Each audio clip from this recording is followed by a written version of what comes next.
record, and we're here with Keith Mitnik. Welcome, Keith. Thank you so much for being here.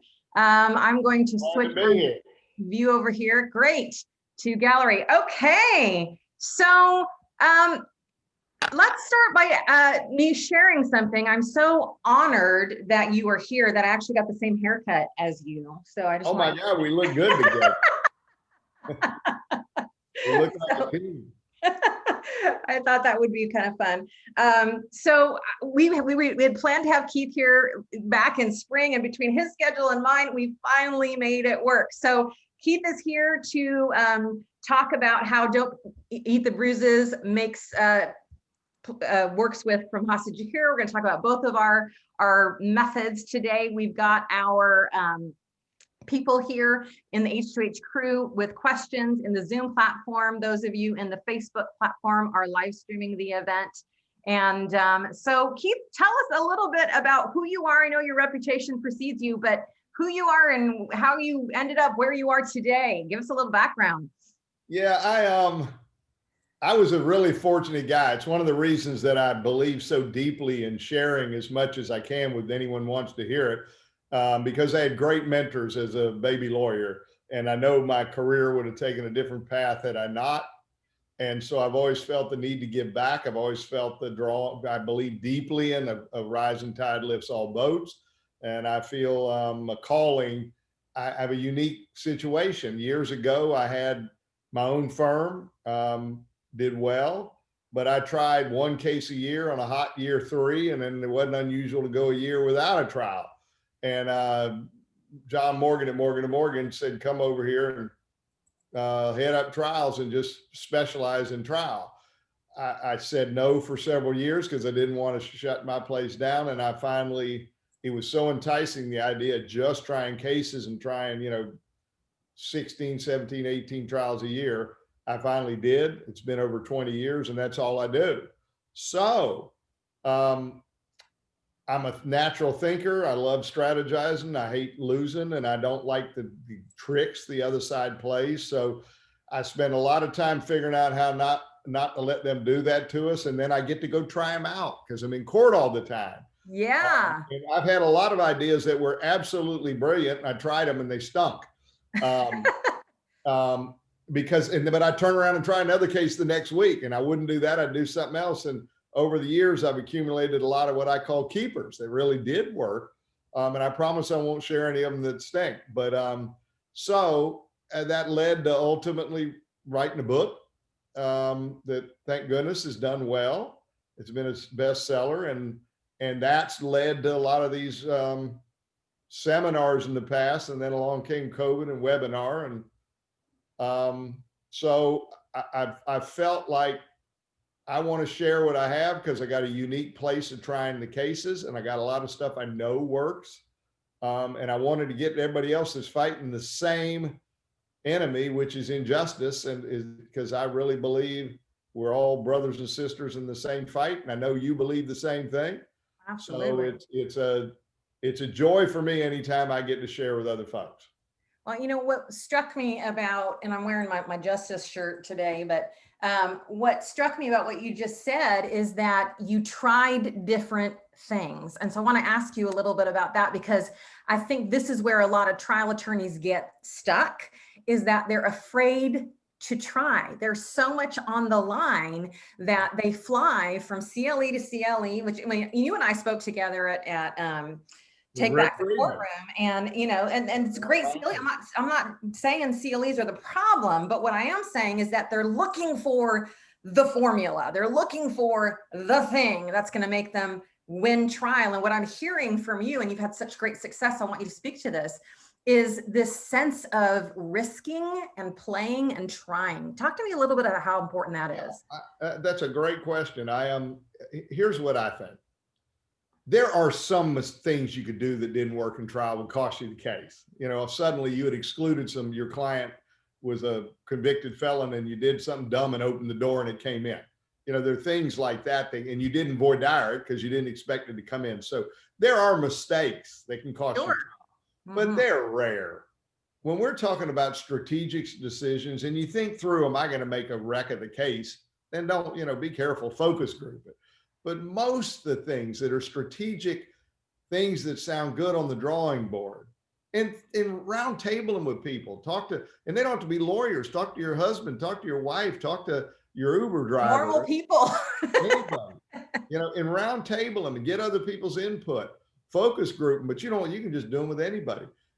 And because a lot of my ideas never get to the courtroom, because I realized before I get there, my wife who was a court reporter for many, many years and has been in front of more jurors than I have, has got great sense. And I'll say, I got this great idea. And she'll say, I don't like it. I say, why? And by the time we're done, I'm going to get, God, I'm glad I talked to her. Because you're right. So be inventive.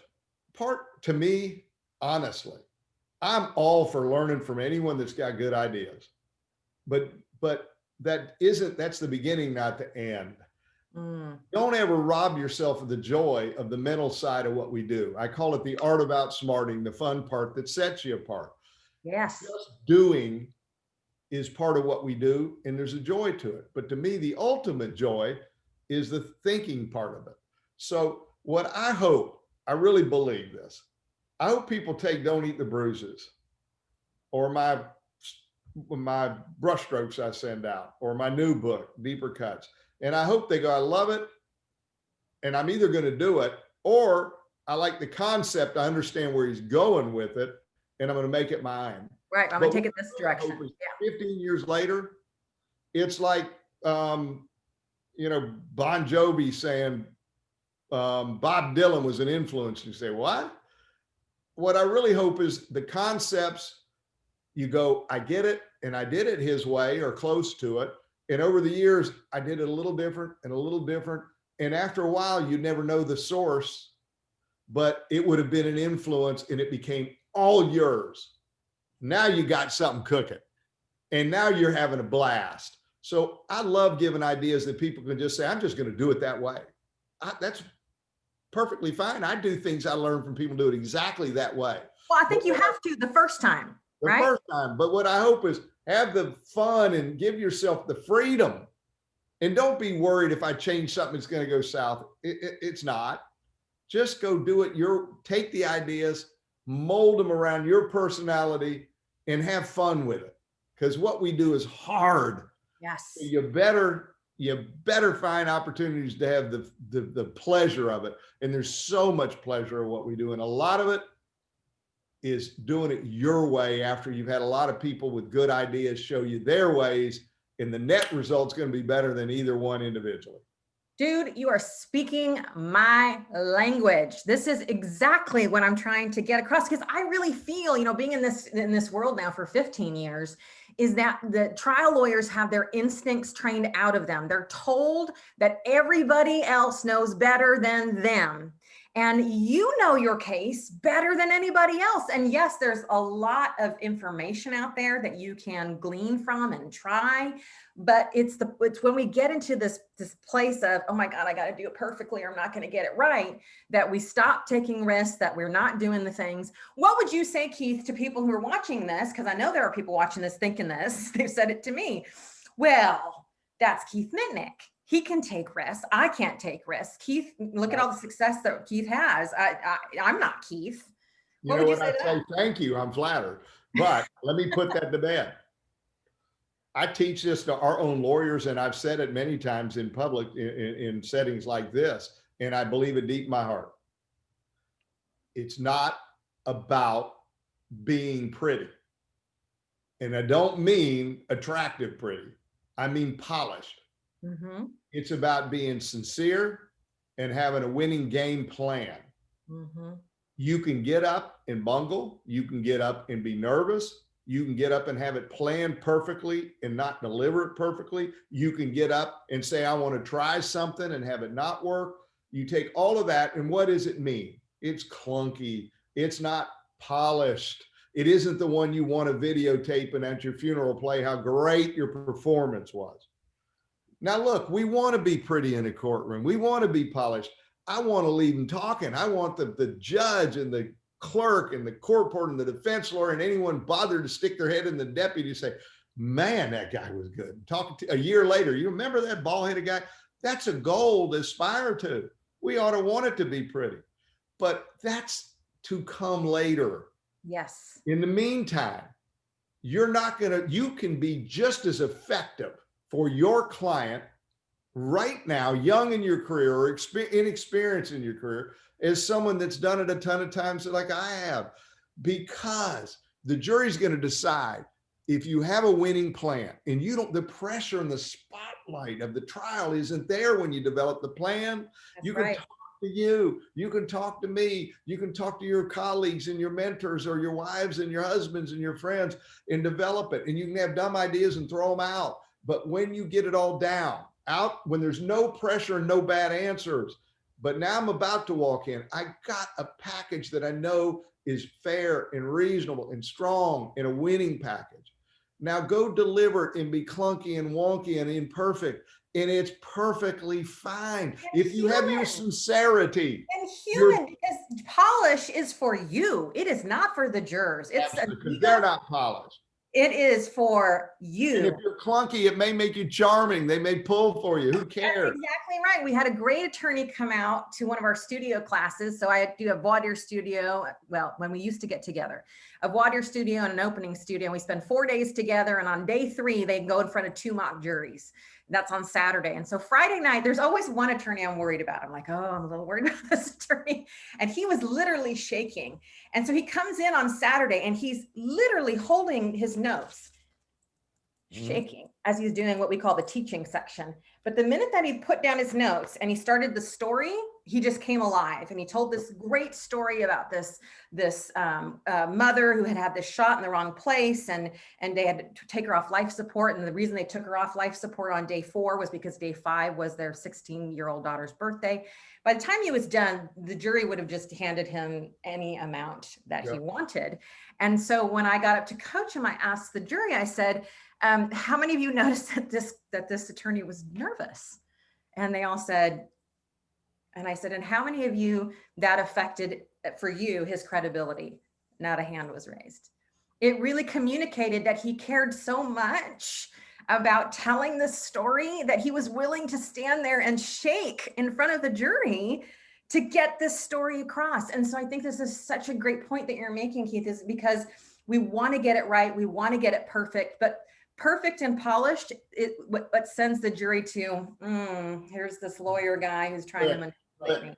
Not that we should try to be bumbling idiots, but that the point is that you don't have to be perfect. But when yourself isn't perfect yet, and by the way, I've been doing this 37 years. I try on average now for 20 years now, 16 cases a year. I'm not perfect, I promise you. I stumble and bumble things too. My confidence that I can stumble and I don't care. I laugh about it in front of a jury. But honestly, you got just as good a chance of doing justice for your client as I do. Yeah.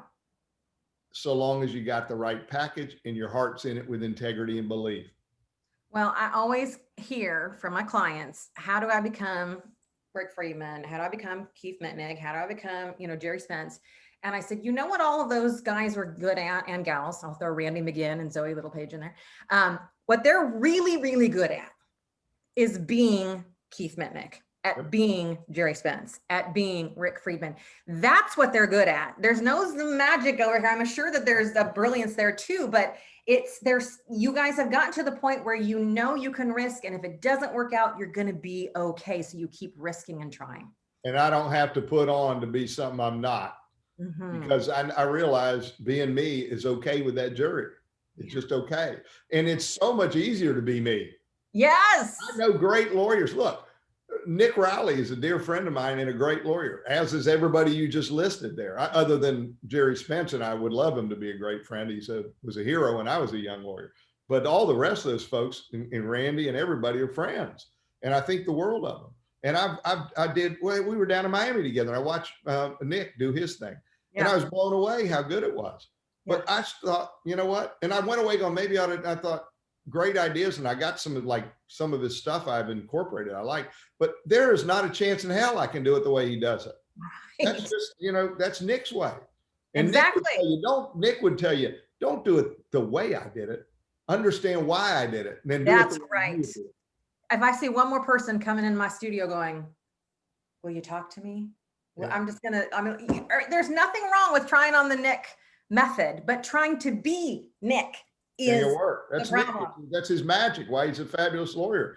He's himself, and himself happens to be extraordinarily effective. Same thing with Rick Friedman. Yep. Rick, Yeah. Rick and my style couldn't be different. No, and Rick would tell you, the first person to tell you he's not the charismatic dude. He's just That's Rick. not his thing. But you know what? As soon as Rick talks, everyone goes, I want to listen. And this guy's never going to tell me anything but the truth. Exactly. And that's who he is.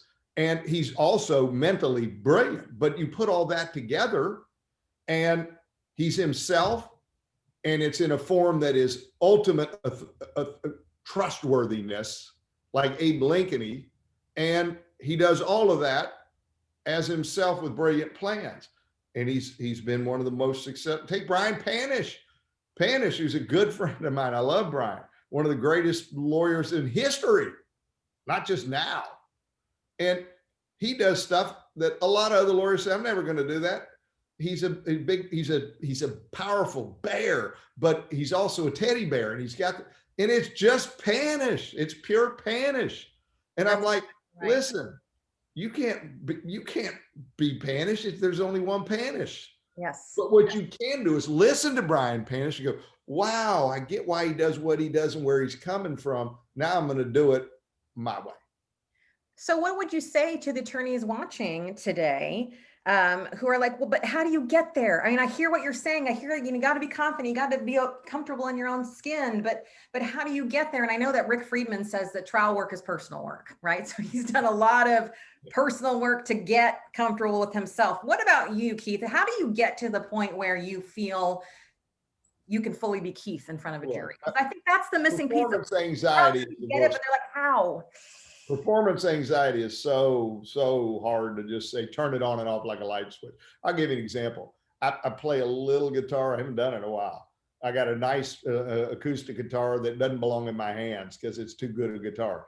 I will sit by myself, or maybe even embarrassed to say this, go in the bathroom where you got these wonderful acoustics. Yeah. And I'll strum a little and sing, and I'm in tune, and I think, wow, I sound pretty good. And then I'll venture out and say, hey, I want to play something to my wife. And she listens. And the minute I start with her, it goes to hell. I can't hit a chord. My voice sounds like hell. And I'm like, what happened? I was there. Maybe you should just come in and don't tell me you're coming in the bathroom when I'm in there. And it's performance anxiety is all it is. And I have no confidence at that skill. I got confidence at this skill. So how do you convert our skill to that? Hey, you do just have to do it. But I don't want anyone to think, okay, so I got to go do it crappy for 10 years before I can be comfortable enough to do it good. That's pretty depressing. No, here's how. Give yourself the gift of realizing I don't have to strum nice and my voice can crack. I am not being picked. Am I going to get into some conservatory for music at my performance? I am representing someone who is wronged and they're in the right. Yeah. And as long as I can talk to that jury and they go, he believes, she believes, and the words that they're telling me, no matter how chopped up and broke up, the message makes sense. Yes. And then they go, boom. And so when you do that once, twice, 3 times, and you come away and go, you know what? I survived. It wasn't that bad. Right. And I was pretty dang effective. And then you start, the temperature that comes down just a little. And when it does, you know what replaces it? You. Yeah. You start, your natural personality starts, then you go, I did that and it felt kind of like me. Yeah. You know how many times out that is? Maybe 4. And then from there, it just gets more and more and more and more comfortable. Just tell yourself, I need 3 of these. I need 3 of them. And I don't care how messy it is. My package is right. My sincerity and belief are right. And I'm always looking for the moment I go, and you go, that was just me. Yeah. And seize on it and say, wow. And next thing you know, you're going, God, it was like 6 months ago, I was in here freaked out. I ain't freaked out anymore. That's right. It's a practice. Confidence is something you practice. And two things come to mind. One is when people always ask me, what's the number? What should I ask for? My answer to them is always, what can you own? What can you stand behind? Because if you get up there and you're like, we're asking for $10 million, that's not the right number. So the sincerity piece is huge. But what I'm also thinking too is that so many trial attorneys compartmentalize trial skills and life skills. And you can learn how to have what we call in our work resonant conversations and ask powerful questions and practice your listening and describe how something works. All the things you need to do in trial are not just trial skills. And yet we think, oh, this is this other skill set that's completely different that you can be practicing and working on in your everyday life with the humans around you every single day. Amen. I want to say one thing, and then I want to take off on what you just said, but I want to backtrack to one thing earlier. 10 million, I can't do it. Well, if you can't do it, don't do it. Mm-hmm. But don't immediately say, I'm uncomfortable with 10 million, so I won't do it. First, give yourself a chance to get there. How do you get there? You have a talking to yourself. No jerk. And you go, wait a minute, what's wrong with 10 million? I'm reacting to it because it sounds like a huge number to roll off my tongue, and that makes me uncomfortable. But then go back to, let me see, what if I was hurt like that person's hurt? Would I want any less? No. Well, if I would want any less, why would I do less? Because we now have an audience, we call a jury there, and a different person. And you start giving yourself a conversation where you go, you know what? That is righteous, that is right, that is fair, that is reasonable, is what I would expect from me. I expect no less from my client. And next thing you go, you know what? I now believe in the number. Now you can do it. Don't ever get up and fake it when you don't believe it, but don't give up. But you can get there. I mean, I remember when I was in Midland, Texas. Conversation about why that is a just number. Exactly. Even though your knee-jerk reaction is, oh. That's exactly right. I was in Midland, Texas, working up a case last summer, and it was $100 million ask. And so I said, we're going to get real comfortable with this. So we'd come in the morning. I was there for a week, and I'd be like, you look like $100 million. And we'd be like, it's $100 million. It's 100 million degrees outside. I mean, we just got used to saying that number over and over and over again until it was the easiest thing to say. And yes, the first time we said it, we had 3 juries over the week. We said, in this case, we're asking for 100 million. They about, this Midland, Texas conservative jury, they about fell off their chair. And by the end of voir dire, one person in each one of them raised their hand and said, can we give more? Yeah. Can we give more? Yep. And the attorneys I was working with were just astounded. I said, this is all about owning the number. So you're absolutely right. Even if you don't own it at first, the point is not to not own it. It's to get there. Get to a place where you can own it. Yeah. If it's the right number, find a way to get it in your heart before you deliver it. Absolutely. Now, I want to pick up on one other thing you said. This is a great conversation. We're having fun. You can do it with all kind of people around you. You don't have to do it with the courtroom. And one of the things you said is listening. Mm-hmm. And it triggered a memory of mine that makes that point so well. I just did a cross-examination thing, and Roger Dodd was on it with me. Ooh, and we were talking about the absolute, how important it is. And we're both fanatical about, if you're cross-examining, you have to be listening. And I thought of the phrase active listening, because if you're worried, I don't want to look like I'm not ready for the next question, and they're answering, you're looking, you missed the answer. You may think you got an answer you didn't, or you may miss an opportunity. They just gave you a gift and you blew it. So you have to actively listen. Don't worry about a gap before you get ready for your next question. If there's a little downtime, then let there be a little downtime. And taking that concept into how do you practice this and learn this in life? Years ago, I'm been remarried for 14 years, and I'm the happiest married man on the planet. Oh. I was married before for a long time, and it wasn't a good marriage. And so we did marital counseling. It was futile, but I'm taking this. I don't know. Y'all don't care about my marital status, but there's a lesson. There's a lesson here. I went to counseling, and the counselor was really good. And my ex-wife, went first and bonded, and I came in as the outsider. And but she wanted to do something, and it's a great exercise. You don't have to have a marriage in distress to do this. and it will serve you well in the courtroom and in life. And it was active listening. And the deal was she had to tell me things that I was doing was bothering her. And the rule of active listening was you were not allowed to say, yeah, but, or let me tell you what you're doing. You had to listen. And if you did it right, you were not even allowed to be thinking quietly in your brain bullshit. You had to truly go, I'm not going to judge it. I'm not going to defend it. I'm going to just listen. And it's hard work. And I'd sit there and go, and my first reaction inside, I want to kill. I was good enough outside to play the game, but it wasn't happening inside. But I really said, if you're going to do it right. So next thing I'm like, and after about 5 minutes, you would get to the end and there was only 2 responses. I hear you and you're saying. Mm-hmm. And if you were off in how you said it back, it's called mirroring. Mm-hmm. They would say, no, you're close, but you're off. And you guys tell me again, you'd listen to you. Okay, I hear you and you're saying. They go, that's it. Now, the beauty of that exercise is by the time you, and look, part of it was pride. I got the counselor there. I'm going to show how good I am at this. But the hell with her. I'm going to do it to show you how I can do it. I can do it better than anybody. I want you to tell the world, look how good he was. He modeled it perfectly. Yeah. But I'd get to the end of it. And you know what happened? I'd go, look, everything you said was bullshit, but I now understand your experience of it feels like shit. Yes. All of a sudden, I didn't want to be defensive. I wanted to fix it because I realized, I don't know how you got there, but now that I understand that's how you were feeling, I feel bad. I made you feel that way. So the point, just to end the story on a funnier note, then it would be my turn. And I'd say, and her response would be, bullshit.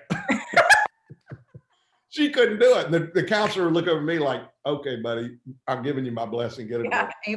But anyhow, my point through all of that was, and the counselor would fuss at her and she'd storm out and we'd have to go to a different counselor.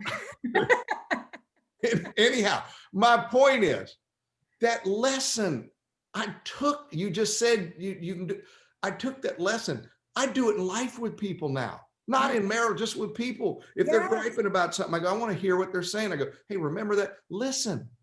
Yes. Well, guess where it is extraordinarily valuable?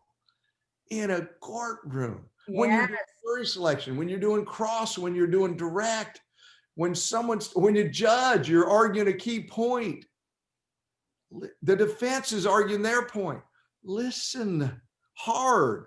Don't get defensive until you've understood what they're saying, why they're saying, and where they're coming from. Yeah, because we get reactive instead of responsive. Right. And when you really give yourself that commitment and that challenge, I'm going to hear what they're saying from their perspective, it changes your response. And you know what it'll be? I'm never going to go, the defense is right. I listen, hell, I'm going home, you win. But I am going to go, I understand where he was coming from, and that's going to inform me how to show the jury how wrong he is. Well, we talked in my work about 3 types of listening, right? One time I was in a seminar and I said, why do we listen to jurors? And the attorney said, to make them think we care. Like, close. But the 3 levels of listening, which comes from my coach's training, is there's level 1 listening. And this is where trial attorneys get stuck, because that's listening to yourself, right? So the juror starts speaking and we have what we call in the H2H crew, frozen face. I always know when they're in level 1 because their face freezes and you can tell they're thinking, what am I gonna do with this? Is this a good answer or bad answer? What's my follow-up question? Right? They're not listening. They're listening to themselves, level 1, but they're not listening to the jury. Then there's the level 2 listening, which is exactly what you're talking about. You're fully focused on what the other person is saying.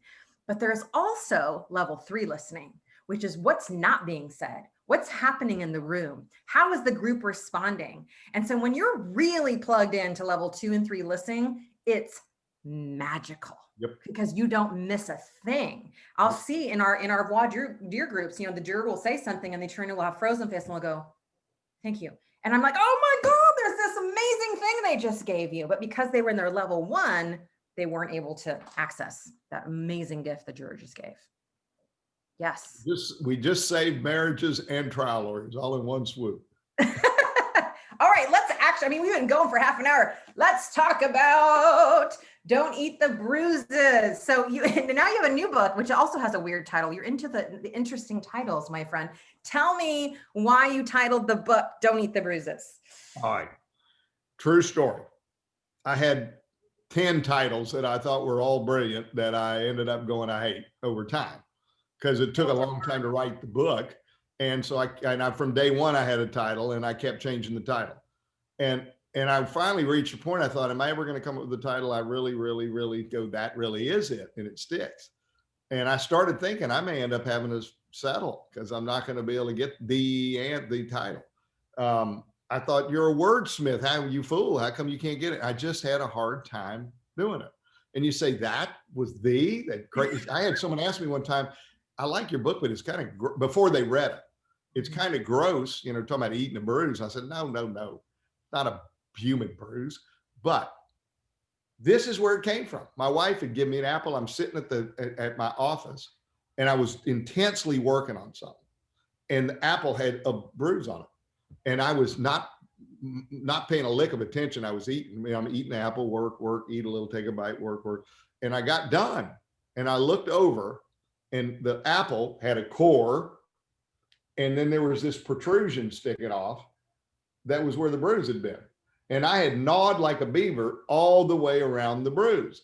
And I looked over at this crazy concoction I ended up with before I threw it in the trash. And I was just kind of chuckling. I was about to throw it in the trash. And I went, that's my book. Don't eat the bruises. Because what I was after is don't chomp blindly into the blemishes on your case, or let the defense chomp with relish into them. You cut the bruises out. If you can't cut them out, you eat around them. And all you want to serve is at the end, that sweet, wonderful fruit to the jury.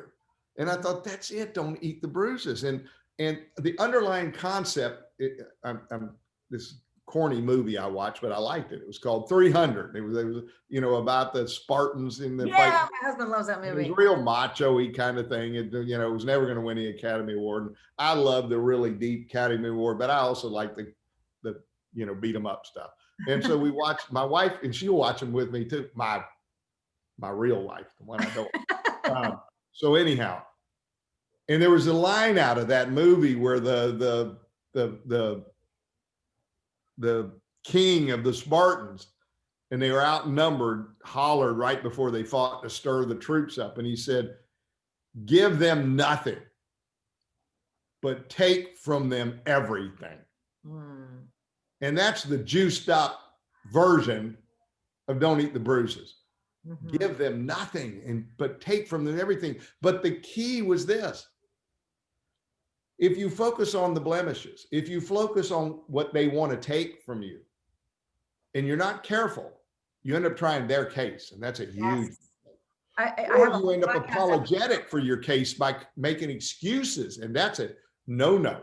Yeah, we become defense attorneys. We start acting like them. We start defending the defenses and why they're wrong. And then we start trying their case. You're absolutely right. So the answer was, to me, what I did, and I was trying to communicate, and it ultimately became the title, but the whole book was about, and everything I teach on is, how do you stay on the high ground and try your case while utterly destroying theirs, but never, ever coming down to their level and trying their case? And that's the whole book, and the whole concept is, how do you do things like an opening statement? First, you eliminate all their favorite facts. And if you can't eliminate, own them. And if you can't own them, you put them in a context that is not a but, let me explain, which is excuse making. As soon as you say but, they go, man, he's about to say his case sucks. Right. But you can't, I just said but. But you know why I said but? Because I was saying what I just said is not the right way. Yeah. The right way is from the power of your right, just cause. You just mow their case down, and you don't give them any free shots. You can let them ticky-tack you, but none that are going to land in hurt. So eliminate. So that's the whole concept of Don't Eat the Bruises. Let me say it again for the listeners. Eliminate, own, and if you can't do that, put into context. Yep. That's Three big things. So can you walk us through an example of that? Maybe from a previous case of yours with some bad case facts. And we're going to start taking questions from our crew here in just a minute. But give me an example of bad case fact that you could own or put in context or eliminate. I'm going to say one thing as we go. There are bad case facts. Your client had 19 felonies. Your client said, I can't lift a box over 5 pounds, and they got him hoisting, dumbbells and barbells that were, 250 pounds on video. That's a bad fact. The vast majority of the facts that would be characterized as problems are what I call wannabe problems. We've just been convinced. A lot of folks came out of the defense side and they were their favorite facts. So now they're on the plaintiff side. So they're their least favorite facts. They're problems. And so many of them aren't problems. They're just not. They never were. It doesn't mean you ignore them. You deal with them, but you got to give yourself the peace of mind and the confidence that never was a bad fact. A perfect example is someone has priors. They got a prior crash and they went to the chiro and they got neck problems. And we go, that's a problem. No, it isn't. You know what it is? It's life. Unless you represent 17-year-olds, they've all had a back problem. Yeah, it's just a fact of life. Absolutely. It's just a case. It's not a problem. We let them turn it into a problem. We let them think I'm going to discount it because I got 3 priors. I don't give a damn about priors. Well, what I think is so important here too, Keith, I'm going to stop you for a minute, is that what you keep bringing into this is it's not just the content and the things that you're saying. You keep saying, you've got to believe in it. You've got to believe in it. You've got to believe in it. And so I always train my trial attorneys that you set the tone at trial. If you think something's a problem, you're going to communicate it's a problem. Yeah. So what I love what you're saying is that you have to look at these facts and decide whether they actually really are a problem. And if they're not, then you have to strike that tone yourself. Yep. So that jurors will adopt that same belief. It really is a mindset issue, which is what we're all about over here at H2. I'll give you a classic example. I had a trip and fall case with Matt Morgan. And we had a sidewalk that was pushed up by a root, broad daylight, and it was sticking up 5 inches. And it's like, when he showed it to me, it was a problem in my mind. God almighty, we may lose outright. And if we don't, we're going to get big comparative. My God, I've never, it is the classic. It's daylight. Yeah. Mm-hmm. And so how was I going to deal with that when my own heart and soul said that's a problem? I was going to deal with it with but. Mm-hmm. And it was, which is like saying let me give you a but example, and I want to come back to that, but here's a quick but example. I had a lawyer of mine that works with me, partner of mine, fantastic lawyer. And he had a nursing home case, and he knows how I don't eat the bruises, and he's adopted it, made it his own, is really, really very, very good. I'd let him represent my family. But he came to me and he said, and he was showing me how he tore them up. And the person was in a nursing home, they had bed sores, bad, horrible pictures. The problem with it was, apparently, it seemingly problem, wannabe problem, was that there was the person had very bad case of diabetes, and our own expert would say, they're very, very hard to avoid, and if you get them, they're very, very hard to get rid of, and it's just a fact. And so he was explaining to me how he was going to, tear it to shreds with, let me tell you. And he said, let me tell you what I'm going to do with it. I'm going to say, yes, she had diabetes, but, and then he went into his explanation. They knew she had it when she came in. They didn't have to accept her with it. Nobody on the planet knows better that is the one person you better turn and you better pay attention to, because they are susceptible and they're going to get it. If they get it, you're not going to ever get rid of it in all likelihood. And I'm going to sit down because I want to know how in the world they're going to explain they let this person with that bad of diabetes, with all of their knowledge, happen. And I said to my partner, brilliant, with one exception. And he was puffed up, and then he's like, what? And I said, you started it with but. Mm-hmm. And immediately the jurors heard, here comes the bullshit. Yep. Here comes the excuse. Everything after that was beautiful, but you dug a hole you had to climb out of. What if you change but to? And to make matters worse. And versus but. Mm-hmm. To make matters worse, now you can't wait to tell them. That's not an excuse. And he's a brilliant guy. And he goes, God almighty, you're right.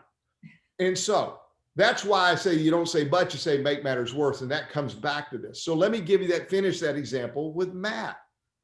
So I didn't want to say but, I wanted to say to make matters worse.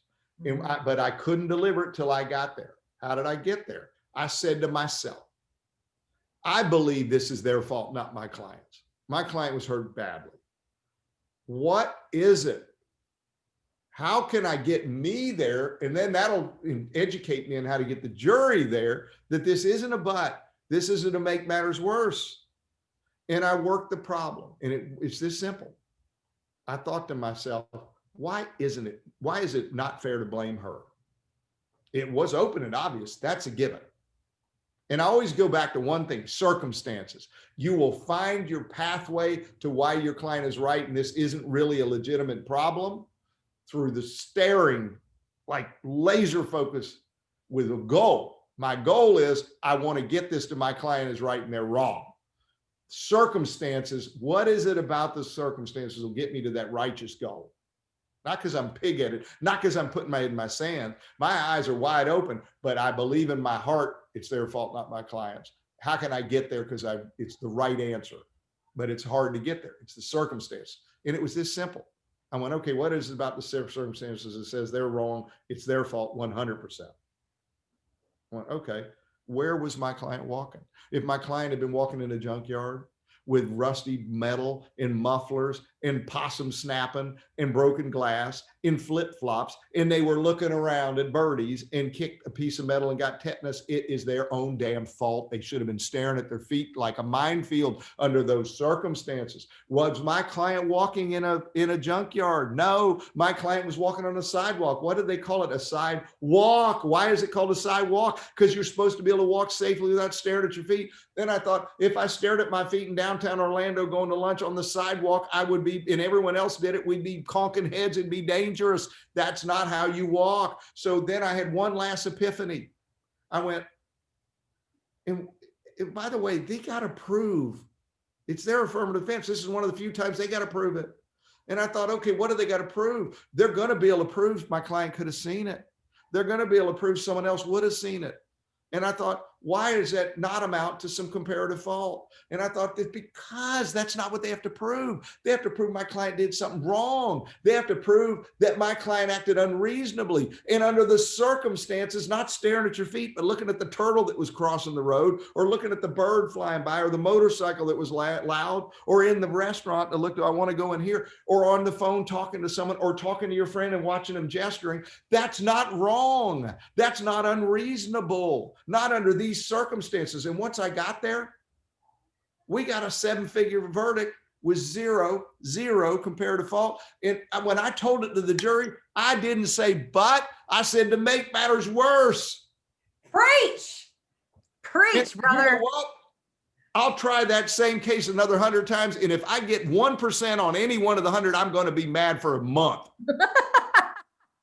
Now, I want to stop right here and capture this moment, because this is what it takes to win cases. And what I don't mean is the brilliance that he just said. I want all of you to notice the passion in which Keith is speaking. This is what I see missing in a lot of cases. And he's talking about a fucking slip and fall, excuse my language. Yep.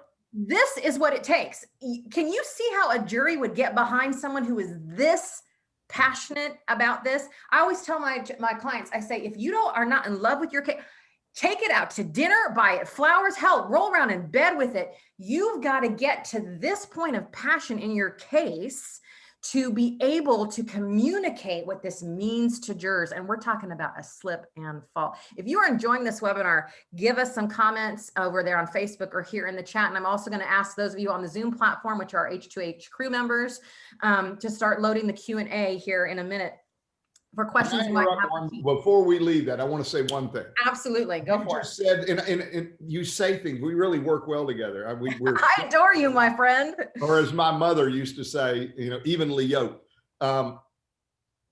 You say things and I go, gosh, and I say things I can see going exactly.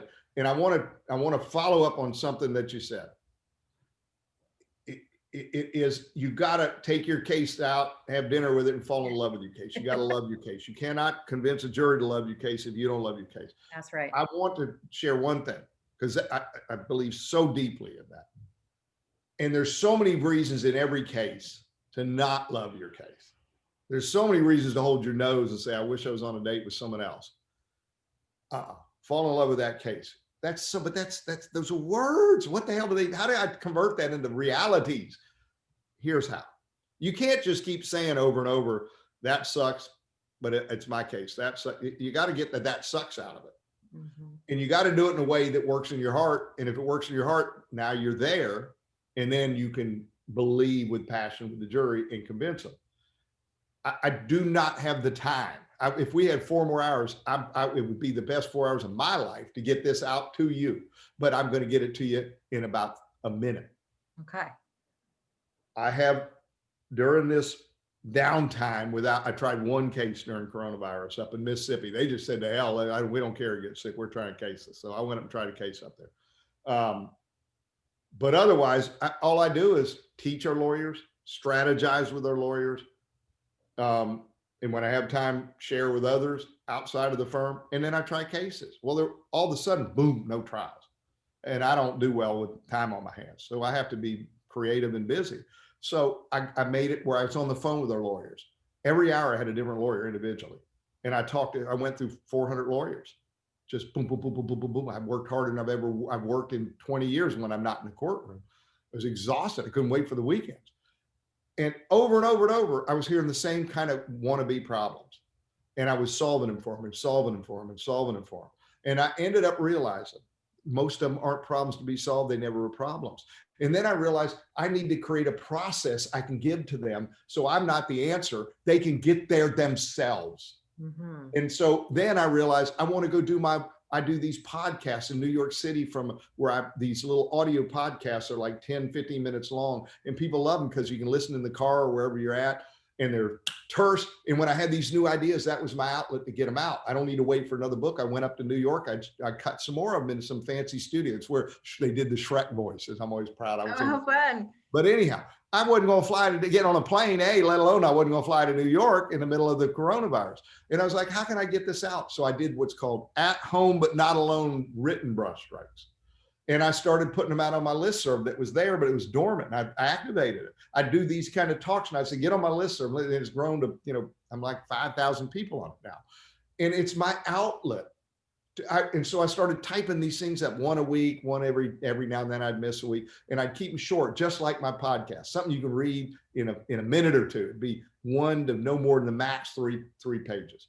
And all these things that were coming out of those in-house meetings, I put down on paper, and I sent them all out to everybody on the listserv. So if you want, why does that fit to what we're talking about? Because I have a process that works so well in taking a perceived problem and making it wannabe problem, just like that trip and fall, just like why having priors, why having an aggravation case, not a lot of visible property damage. My client didn't go to the doctor for 3 weeks. My client had a subsequent injury. My client had I said not a lot of visible property damage.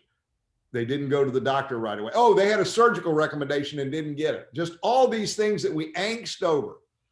And I started going through every one of them with these brushstrokes and saying, it's not a problem. And here's why. So you can love that case. But more importantly, here's how I got there. And I really lay it out in the new book, Deeper Cuts. It's called Deeper Cuts because, look, we don't eat the bruise. And now I'm going beyond not eating the bruise. I'm going to cut deep and I'm going to show you how I came up with every one of those strategies and show you a bunch of new ones. That's why it's Deeper Cuts. Well, let's pause there and let people know that they can get on that listserv by going to Mitnik at forthepeople.com and asking to be added. And you also want to CC Mary, is that right? Yes. And so what's her email? M. Arnold. It's my assistant. Mm-hmm. It's K. Mitnik. And don't put CK. I won't get it. Everyone wants to like Nick, the name. It's MITNIK. K. Mitnik at forthepeople.com. That's FOR. And then Mary is the same. M. Arnold at forthepeople.com and just say, will you add me to the listserv? I enjoyed today, add me. And I'm not only am going to send you all the future one, I've got like 32 of them now. I'm not only going to send you all the new ones, and I got another, God knows how many of them in me. I'm doing them, whenever I can. I try to do them once a week. Every now and I get busy and miss a week. I'll back you up and catch you up on every one you miss. And I promise you, if you'll just take 5 minutes here and there, and when you're done with it, the underlying process of how all these wannabe problems were proven to myself they weren't, so I can prove to the jury so you can passionately deliver it. You're going to go away and say, I get it. And then when Deeper Cuts comes out in the next month or two, it's going to have a much more in-depth analysis of how the processes beneath the systems on the top.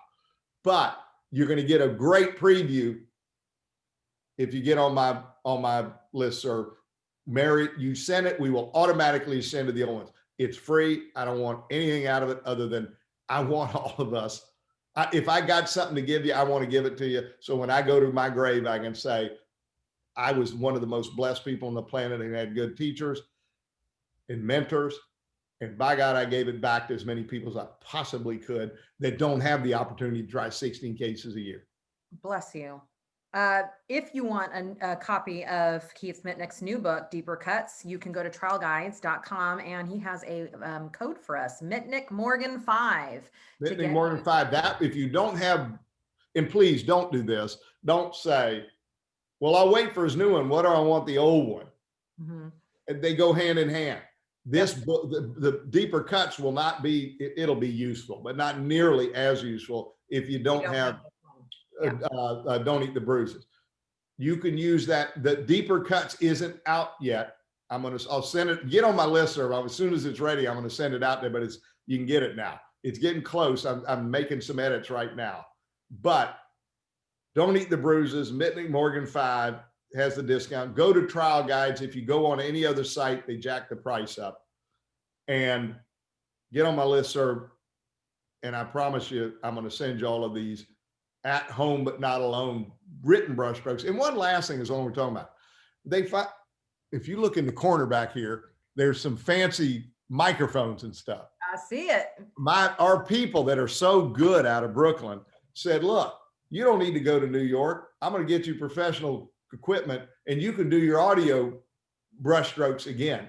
And I just started taping them, and we're going to put those out again, a whole fresh bunch of those. And I noticed they had stopped like back in spring. If you want those, it's one other site.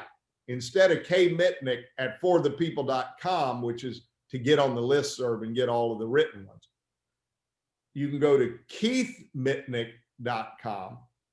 The other is my email. The Mitnik at forthepeople.com is my email. I have this individual website that is keithmitnik.com. It has all of the old audio podcasts, and that's where the new audio podcasts are going to go to. Great. I hate throwing all this out. It's like, God, well, they're hungry for it, and we so appreciate it. Before we go to questions, and again, if you're here in the Zoom platform, that means you're a part of our H2H crew, and you can start loading up the Q&A. Please put them in the Q&A instead of the chat, because that's easier for me to find the questions. Let's talk about From Hostage to Heroes premise. I would love to hear your thoughts on this. So the basic gist is, I believe that jurors are hostages. They don't want to be there. And for us to get the verdicts we want, we need an active, engaged audience. And the problem that we're having is that so many trial attorneys view the jurors as the enemy, that they're the big obstacle, that they're the things that we have to overcome to get our verdict. And that's causing us to do a lot of weird shit. Yep. What's your thought on the role that mindset about jurors plays in all of this? Look, Nick Rowley will tell you, you got to love the jurors, even the ones that are going to be bad for you. And I can't love the ones that are going to be bad for me, but I don't hate them. Yeah. And I don't see them as the enemy. Mm-hmm. I just want to enlist them to be heroes by educating them, yes, so they can self-report and I can remove them for cause, not because they're bad people. I'd love to talk to them down the hall. I don't want them on my jury. Right. And you don't have to cut the herd and act heavy-handed. When you give them a little story on the front end, like, my pie analogy, if you were, if we're having a competition, you see had the best pies, it was down to 2 pies. And one of them was apple and one was cherry. And I was randomly picked out of the audience to be the judge. And it just so happens I'm not crazy about cherry pie. How many of you think the only right thing for me to do would be to tell the contestants, especially if one of them's cherry and one's apple, the cherry one's probably going to know. How many of you think the right thing for me to do would be to tell them, the contestants, let them decide what to do with it? And they go, absolutely, yes. Say, how many of you think not only is it the right thing to reveal that, but to also be honest with myself and not sugarcoat the potential impact it might have on me in spite of my best effort to put it aside? Not that I would take a wonderful succulent pie that happened to have cherry filling and a sorry dried up pie that had apple and throw it over the filling. I wouldn't do that. But when it's not so obvious left and right and it gets a little closer, I can't help it. I bite into the cherry pie, my lip curls a little. I'm just wired that way. So does everyone agree? Not only is it the right thing to reveal it, but also be honest with myself, not sugarcoat the potential impact. They'll say yes. I say, because you know what, I may be better off down the hall judging the chili. I pretty much like all the chili. They'll say yes. And then I lastly will say, does anyone think if I were to say the contestants, as much as I'd try, I can't assure you I could be completely fair and impartial because I got a little bit of a bias against that cherry pie. I'm just wired that way. Would anyone think that I was weak-minded or an unfair person? They're gonna go, no. Well, now, you know what you just did? You gave them a crash course like this, so they now understand how a subtle bias can have an unintentional but profound impact on the fairest of human beings. And there's the honorable thing is to tell them, and there's nothing dishonorable about this isn't the right case for you. Go down the hall, you'd be a great juror. Once you lay the foundation and you then talk to the ones that have a bias with respect, I don't hate them. I would hate for them to judge my case. Yes. That's different. How much work do you put into finding? Let me just finish that one thought. That juror who I then say, would it be fair to say because of your feelings, kind of like the pies, that you couldn't assure the court that you could be completely fair and impartial, even though you try your best? That juror doesn't think I'm insulting them, and the rest of the room doesn't go, what a jackass. They're going to go, that person go, I probably shouldn't be on the jury. That's right. They're respecting it. And you know what? The jurors watch that and go, good answer. You were being honest. And then I say, thank you so much. Your candor is what makes this entire American process work. And how many of the rest of you feel like that? And next thing, all those people who are wonderful human beings who I do not hate, I just would hate for them to be on my jury, aren't going to be on my jury. And now the love fest can really start because I can really relax. I love the love fest. Yes. How much effort do you put into finding your good jurors? Because I feel that the big impetus out there is find all the bad jurors, kick them off, and then you got the rest left over and you're like, well, I guess this is my team. So the from hostage to hero method is start with who do I want on this jury? And in that process, you of course will find who you do not want, right? But it's a different door to walk through. We come into trial with what we call our ideal juror profile, and it's not the demographics. These are the people that believe these things, right? That you can have a back end jury and still, be harmed. That you can't, we have a belief list, and we go looking for those people, and in that process, we also find the people who don't believe those things. So we get the same thing done, but I'm wondering what your thoughts are on finding also the good jurors versus the bad ones. Yep, I'm familiar with your system. I think it's brilliant. I do it differently, but it's not because I disagree with your system. I just have a priority, and here's part of why. I front end load the bias before I weave in the finding the good ones. The reason I do that is, and I have exceptions depending on my venue. Yeah. But most of the places I try cases, there are going to be like 2 of them I'd really like. And I'm going to be lucky if I just have neutral. So my best, highest energy is to get rid of out of 32 jurors, then 28 I can't live with. So I start with the heavy lifting in that venue. If I'm in a venue that's much more neutral, I would love to go ahead and start on what you would start with, which is a positive. So I have to make a case-by-case decision, and I happen to rarely be in a really good venue. I'm like doing backflips if it's anywhere, if it's 70-30 friendly. I mean, 70-30 bias. If I see 50-50, I mean, I don't know what I did to deserve this. So that's why I front end load the other. But you got to find. Now, I believe just a little different is, I believe in, there's a phrase that Eric Oliver, who's written some books and is a brilliant jury consultant. I worked with him on some cases against cigarette companies. And he would say, you can light up the friendlies, is what he would say, which is find the good ones. That's his phrase for finding the good ones. But there's a flip side. He would always say, you got to be careful because you're also putting a target on the friendlies and they can go get them. And when you've only got a few of them, I don't want to overpaint them as my people because they'll take them off. If there are a bunch of them, then fine. So I'm always weighing how much do I want to help the vets to find the friendly ones. So here's the one I will always do.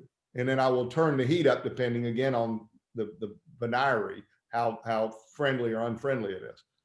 I will, when I'm in the midst of doing the cause challenges, I will go to the ones that didn't raise their hand, me too. And I will ask every one of them, so are you telling me that you will have zero hesitance, none whatsoever? If our case really is worth, we prove that fair and reasonable is millions and millions of dollars, that number is not going to cause you 1 ounce of hesitation so long as the evidence supports it. And then I watch very closely how they answer. Mm-hmm. And if they go, yeah, I no hesitance. I'm like, well, I just watched you hesitate your ass off. Right. So I know, but the one that goes, not a problem. Then I go, are you saying that to get on my jury and screw me? Or are you saying that because you really mean it? And you can tell. And I go, there really are. I think that's a good jury. Now, along the way, I may say, why? Mm-hmm. Now I'm lighting the room up. Yes. If I don't have but a few and I don't want to run them off, I might not ask the why. I'll just go with, all right, you're on my list, I want. If I look around the room and there are a bunch of them like that, I may get near the end. I got 10 of them gave me great answers. Yes, yes, and I believe them. I may ask one why and then go back why and get that mojo going in the room. So I believe completely in your way. I just am sharing why I approach the negative first instead of the positive, and I would go positive with the right group. As it should be. Every case is different too. And this is why I focus so much on group dynamics and forming groups, because then when you highlight the positive, you can throw off jurors, but you can't throw off a whole panel.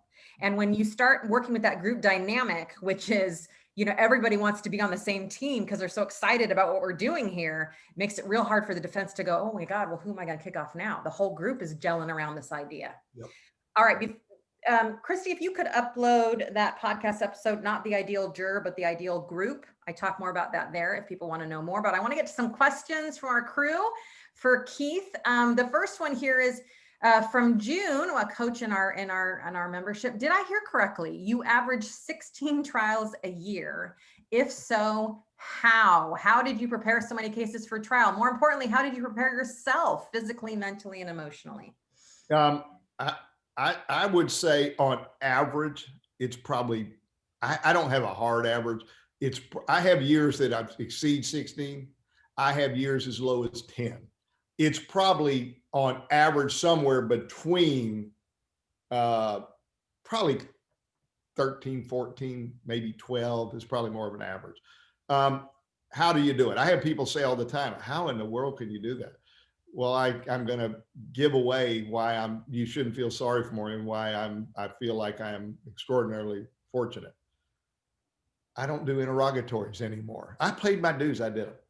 I rarely take a deposition. I don't draft pleadings. I don't read affirmative defenses and figure out what am I going to reply. I don't go to hearings squabbling over that they won't give us a document. I just get to do the fun stuff. I strategize and try cases. If that's all you had to do, you would realize, you know what's hard about it? The older I get, the lack of sleep. You're exhausted and then you got to start another one Monday. I'm like, I used to do that, sleep till noon on Saturday and I was back to fresh. Now, at 61, I can't sleep to noon. I'll be 62 in February. I can't sleep to noon anymore, and my body won't let me. And to B, that wouldn't have done it anyhow. So I find myself have 2 or 3 in a row. I'm like, oh, I'm so tired. So that's the negative. And the other is living, if I'm in Chicago or Miami or, New York or some great city, it's like, stay in a cool hotel and eat great food. If I'm, out in the middle of nowhere, which seems to be more than not, and I'm staying in the sorriest hotel I would never stay in otherwise, and there's, I can eat at Chili's or the Greasy Spoon, and those are your 2 choices, the sleeping in sorry beds and eating sorry food and getting no sleep takes a toll. But I do it all. I would never, ever give it away because I get to walk in front of jurors. And look, I'm not good at a lot of things. I'm a good husband now. I'm a good granddad. I was a good father. I'm a lousy guitar player. I couldn't run a business if you put a gun to my head, but I can try a case. So if I'm not in trial, I start feeling real average. I walk in a courtroom and I feel special. So I get to feel special all the time. So I love it. But remember, I'm not doing the work. Now, let me say this. I want to add one piece in fairness to me. I don't say, all right, tell me the case. Tell me your themes and your strategies and your frame. Okay, I'm a good talker. I come in and I am reading it all, and it comes over me in waves like the jury, by the way. I haven't been on the roller coaster for a year and a half. I come in and hear it all in once. I'm reading depo after depo. They tell me the story. And usually the poor defense is expecting this case to look like this, and it looks like this, because I revamp everything, because I'm getting a fresh set of eyes. So at the end, I frame it. I'm picking the winning questions and the winning theories and so there is a load of information gathering and then putting it all in the right framework, a winning framework that is all on me. Then we walk in, me and the lawyer worked it up. We co-try, we just split the work. But I do more than just am a mouthpiece. I'm the mind that puts all the facts into the right position to win. But that's what I want to point out, is that I think people hear that. And I'm so glad you said, I don't do this and this and this and this and this, because then it gives these attorneys like, oh my God, I need to be doing everything and getting the results and getting the verdicts and doing the 16. And it's just not possible. I couldn't. That's why I say I like sharing my stuff, because I'm in a unique position. I'm not unique because I'm Superman and can do all of the heavy lifting and try that many cases. It's impossible. Yeah. I'm in a unique position because I'm not doing look, I lift heavy, but I'm only lifting that end piece heavy. Mm-hmm. Yep. All the other, someone else did the hard work and they didn't hand it over. They do it with me. So, nobody's going to try that many cases out there unless you happen to do a job where I'm the trial specialist. That's right. This is what we have to change. We cannot. I wouldn't give it away. You can't take it from me. I would fight till I die. But so don't say, well, I'm never going to try that many. Nor did I when I had my own firm. Not even close. All right, we got another question for you. In the trip and fall case, Charles is asking, the defense argument was let's say they said nobody ever fell there before.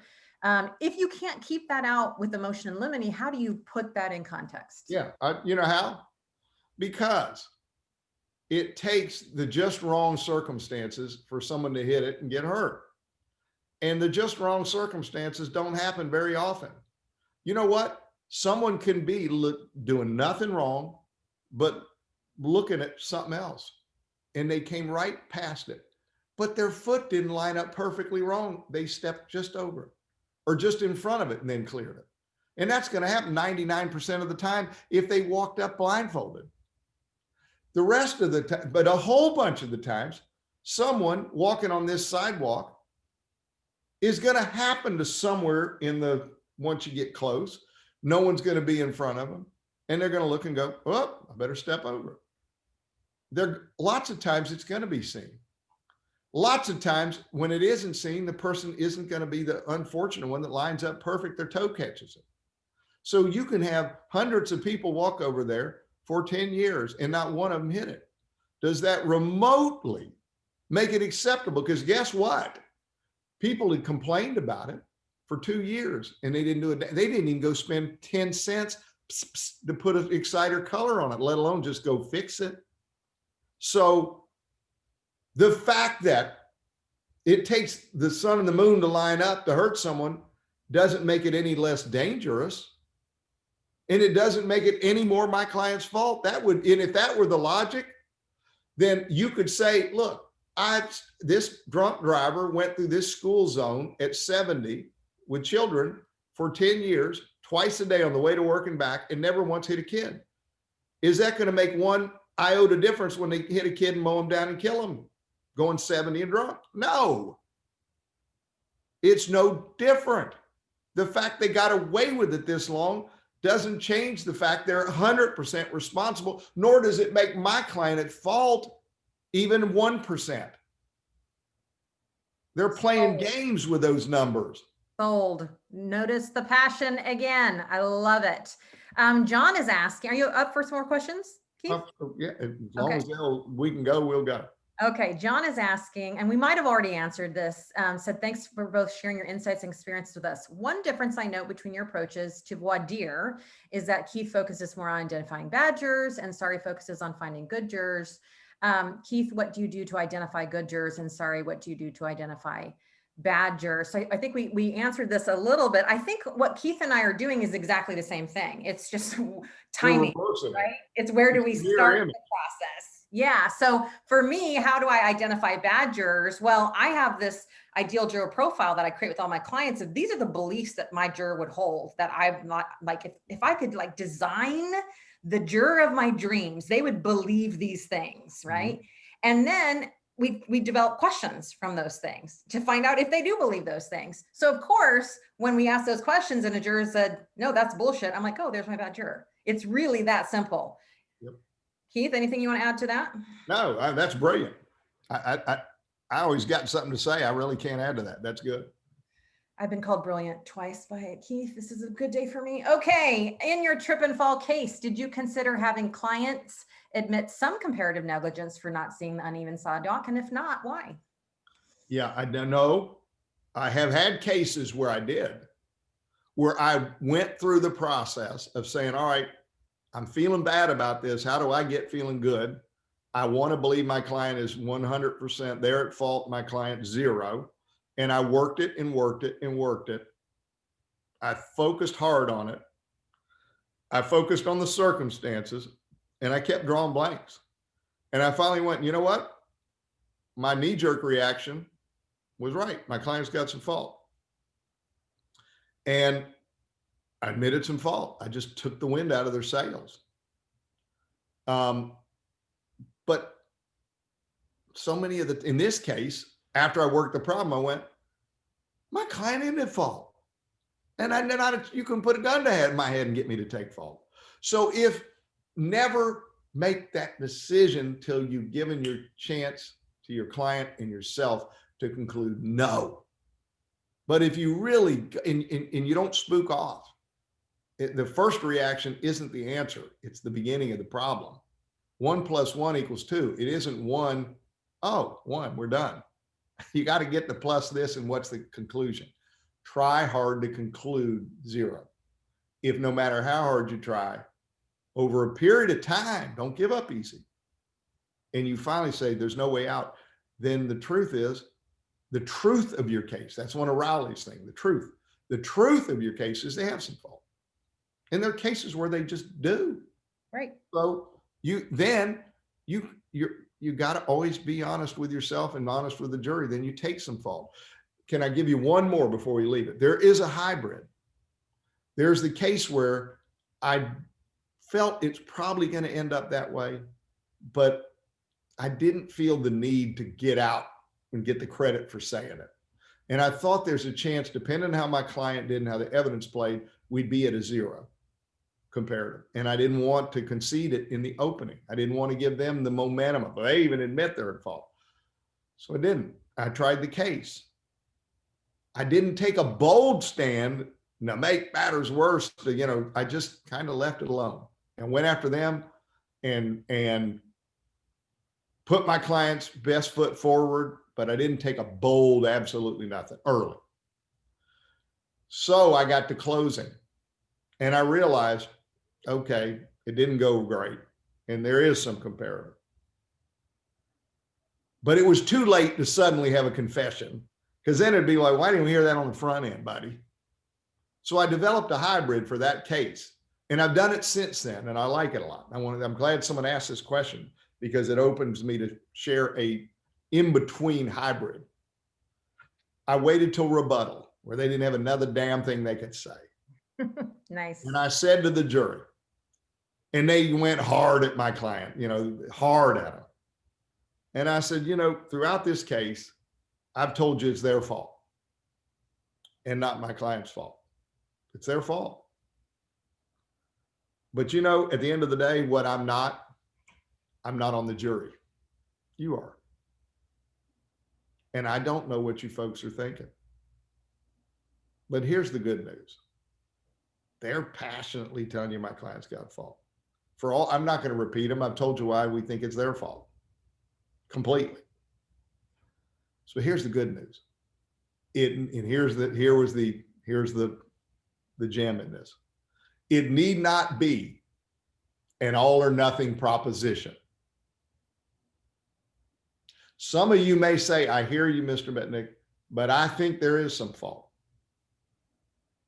I know you don't, but I do. Some of you may even think as much as, 5 or 10% fault. And while I hope not, and I've told you why I don't believe it ought to be, the good news is this: you're not stuck in a position of all or nothing. If some of you feel that, even to that extent, that's the beauty of this law. We can still do justice for Mr. Jones and respect some folks that may feel that way. That's the beauty. Sometimes you get laws and you scratch your head and say, what? And then sometimes you get a law, you go, now that makes sense. Way to empower the jury. And you know what they did? The defense was shooting to win it outright and blame our client, or like 90%. We got 10% comparative. Nice. Excellent. It was a thing of beauty, because we still had a big verdict and got a lot by saying even as much as. And let's say, look, a juror could go, that lawyer talking about even as much as 5 or 10, you got to be kidding me. I insist on 25. The defense is still slitting their wrists. I'm still somewhat unhappy, because I'm still believe it ought to be 0. But all things considered, we're going to go celebrate, and the defense is going to go crying their beer. Right. So that's an alternative when you really is rather than picking in the beginning to just go on and take some fault. And see how the trial plays, and I can wait for rebuttal and use the model of it need not be an all or nothing proposition. Brilliant. And what I also want everyone to notice as Keith talks about these things, notice that Keith loves to think, and I'm going to ask you about that in a minute, but he doesn't overthink. He just takes this and he's not like, is this the right thing? Should I do it on rebuttal? It's just, all right, I'm going to try this now. And that's where we want to move toward for sure. Let me ask you, when you're thinking, because you think a lot about your cases and you're strategizing, you're asking yourself all these great questions. How does that happen? Is that at your desk? Are you out walking? Are you playing tennis? What gets you most creative? Because I think a lot of attorneys just sit at their desk and try to force it. And I'm wondering if there's something that you do. Yeah, man, I'm glad to have this question. It's a passion of mine. I am always teaching and talking about what I call the art of outsmarting, the fun part that sets you apart. Anyone can paint by numbers. I want to know how to paint by numbers, and then I want to be able to freehand and create a masterpiece. You can't be the masterpiece if you can't free think, which means thinking. That's why I call it the art of outsmarting. And I say the fun part that sets you apart, because for every dime a dozen lawyer that can sound, they're a good talker, but they're just doing the same thing over and over and over and over, like most defense lawyers. The thing that will rise you above, the cream moves to the top, is I'm smart, I'm thinking. It's the art of outsmarting the other side. And not only will it set you apart, it's fun. Mm-hmm. So here's what I advocate. Do not say, gosh, all that sounds good, but I'm busier than hell. When am I going to find time for one more thing on my to-do list? Now I got to do all this thinking. Please don't do that. Say to yourself, so much of the stuff on my to-do list isn't fun. This is a way to love practicing law. Put the breathe the joy into it. And now, where do you do it and when do you have time to do it? You can do it at your desk, but you're usually too busy. So where do you do it? I'll tell you where you do it. You know, when you're in the car and you get in a traffic jam and you want to get out of the car and just lay over and let the next car that moves inches up run you over because you can't. It's a gift. Yes. So, oh, you're kidding me. And then you go, all right, there's nothing I can do about it. Call my wife. I'm going to be late. I'm sticking this goddamn traffic. Then I go, all right, what was that problem? I carry them around in my pocket like a New York Times crossword puzzle that I've been trying to work for 3 days. And now's the chance. I got a problem always, 10 of them out there. And I work them and then I don't solve them and they just stay with me in my head. And I go, okay, all right. And you know what? Finally, the traffic breaks. I pull in the driveway and my wife comes in the garage and says, you okay? I go, no, sorry, I'm working something. I don't want to be home yet because I'm almost there and the time passed. How many times have you been on an elevator and you're going, are we going to stop at every floor? Could they possibly have designed it to open and close any friggin' slower? And you're ready to have a stroke. Well, now, instead you go, all right, we're stopping at every floor. It's a slow elevator. What was that? Where was I at? Oh, yeah. I've done this literally. We got 16 floors. I'm up in a corner of the top floor. I believe you. Gone up and got back to the second floor where you come from the catwalk over and the doors open. I step on and go, the hell, I'm back here. I didn't even realize I got to 16 and the door opened and closed. I went back down. I'm deep in thought. You can be in a conversation with the most boring person on the planet. And instead of going, oh my God, is he going to tell me another story? You're going, yeah, I'm working a problem. They think I'm the greatest worker on the planet. They have no clue. I'm telling you, it will fill all those needs where you need peace. I need a distraction. I'm bored. They happen all the time. Yes, they do. Absolutely. I don't do it with your wife. You need to be an actor, husband, be an actor. Exactly. Got to be listening. There are other people that don't need your full attention. I'm just telling you, if I didn't have problems to solve, I would be so miserable. I love this. I love this attitude of loving solving problems and finding that to be a joy in your work. You know, we only have a few more minutes left. People are dying to ask you about this whole COVID thing.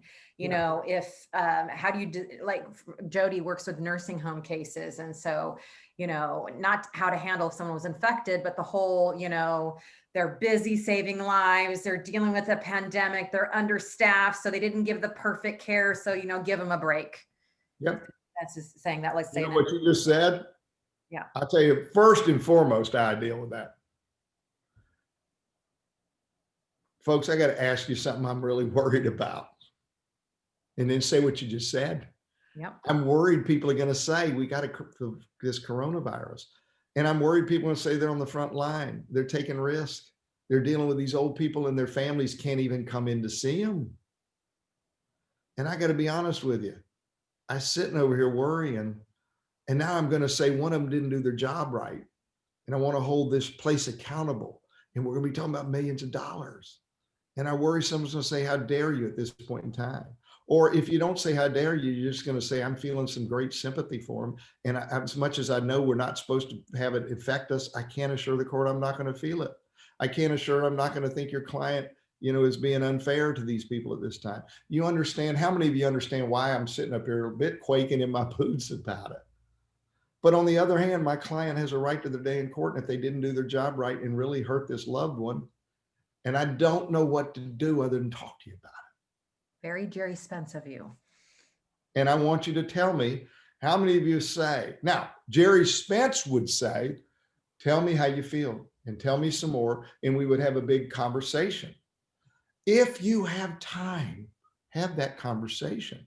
If the judge says you're getting 45 minutes and I got 15 more questions I'm worried about, and I want to find and build rapport and friends, and I can't spend 35 minutes of my 45 having a open conversation, which is the better way if you'd have the time. Absolutely. But if you don't, so what do I do now? I say all that and say, do you understand how I feel? Yes. All right. I would love to ask you how you feel, but it's going to take, we got 30 of you and I bet you all got feelings on it. And I got a bunch of more subjects and I know you want me to get done. And I know the judge was going to make me get done. I said, so I'm going to do something I'm uncomfortable with. I'm not going to have that conversation. And I'm going to ask you to dig deep, soul search it, and give me your best honest answer. How many of you would say there are two sides to this? Some folks are going to say, honestly, it's going to bother me to the point of distraction, meaning I can't assure you I'll be completely fair and impartial. I'm a fair person. It's going to weigh on me. And it's probably going to affect me, if I'm really honest, in a way it's going to impact my verdict, probably. I certainly can't rule it out. I couldn't assure the court it won't happen. And there's another group that's going to say, you know what? It's not going to affect me at all. I mean, not have one droplet of impact on me. You know, that's just the way I'm wired. And I need to know which category you're falling in. How many of you fall into that other category that honestly, I can't assure the court I can be completely unfair or partial, not right now, not with this all going on. It's going to impact me. And you get their names. And I say, now, how many of you say, I'm in the one that's not going to impact me at all? I understand it's their day in court. They'd rather have a different day. They didn't pick this time. And I can tell you, I can put it out of my mind completely. And then I would try to get to each one of them that raise their hand and say, if I have a little time, tell me why. If I don't have time, I just say, are you sure? I hope you don't mind me double checking. Tell me, are you sure? I'm positive. And watch how they answer. Love it. Very efficient. We're going to end with one question. I'm sorry for those of you who didn't get your question answered. Again, we're just taking questions from the H2H crew. Make sure you join in April so you can have, I know for a fact we're bringing Keith Mitnik back. Our crew is loving him. Wait to come back. This is fun. Yeah, and we're going to have you actually work with them next time. But Cydia has a great question, which is, what's the one piece of advice you wish you would have had as a baby lawyer? Ooh.